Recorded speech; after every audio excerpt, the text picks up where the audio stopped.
പ്രായോഗിക രാഷ്ട്രീയത്തിന്റെ വക്താവാണ് കെ.എം. മാണി. മാണിയുടെ ഓർമ്മകൾക്ക് ഇന്ന് 5 ആണ്ട് തികയുകയാണ്. കഴിഞ്ഞ ലോക്സഭാ തെരഞ്ഞെടുപ്പിന് തൊട്ടു മുമ്പായിരുന്നു കെ.എം. മാണിയുടെ വിയോഗം. 6 പതിറ്റാണ്ട് കാലം കേരള രാഷ്ട്രീയത്തിൽ ഒറ്റയാനായി വിലസിയ കരുത്തുറ്റ നേതാവ്, കേരള രാഷ്ട്രീയത്തിലെ അതികായൻ, രാഷ്ട്രീയ തന്ത്രജ്ഞൻ, അങ്ങനെ വിശേഷണങ്ങൾ നിരവധിയാണ് കെ.എം. മാണി എന്ന അടിമുടി രാഷ്ട്രീയക്കാരന്.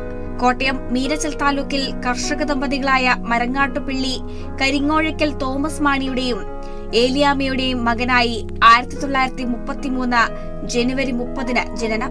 കേരള കോൺഗ്രസ് എന്ന പ്രസ്ഥാനത്തെ പടുകൂറ്റൻ വൃക്ഷമാക്കി വളർത്തിയതിൽ മാണി വഹിച്ച പങ്ക് ചെറുതല്ല.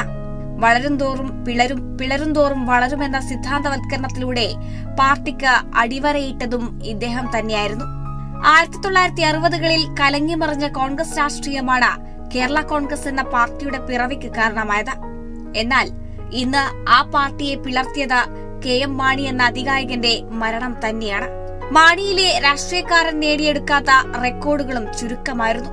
ഒരു മണ്ഡലത്തിൽ നിന്ന് മാത്രം തുടർച്ചയായി 13 തവണ നിയമസഭയിലെത്തിയ നേതാവ്, പാർലമെന്ററി പ്രവർത്തന രംഗത്ത് അരനൂറ്റാണ്ട് പിന്നിട്ട ജൂബിലി മാൻ, രാജ്യത്ത് തന്നെ ഏറ്റവും അധികം തവണ സംസ്ഥാന ബജറ്റ് അവതരിപ്പിച്ച ധനമന്ത്രി, 10 മന്ത്രിസഭകളിൽ അംഗമായിരുന്ന മാണിയാണ് കേരളത്തിൽ ഏറ്റവും കൂടുതൽ മന്ത്രിസഭകളിൽ അംഗമായിരുന്നതിന്റെ റെക്കോർഡും.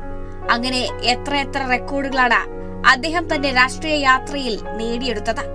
കഴിഞ്ഞ ലോക്സഭാ തെരഞ്ഞെടുപ്പ് കാലത്തായിരുന്നു മാണി എന്ന കോൺഗ്രസിലെ മുതിർന്ന നേതാവ് വിടവാങ്ങിയത്. ജനാധിപത്യ പോരാട്ടങ്ങൾക്ക് നേതൃത്വം നൽകാൻ അദ്ദേഹം ഇല്ല എന്നത് വലിയ നഷ്ടം തന്നെയാണ്. News desk, Kerala vision news.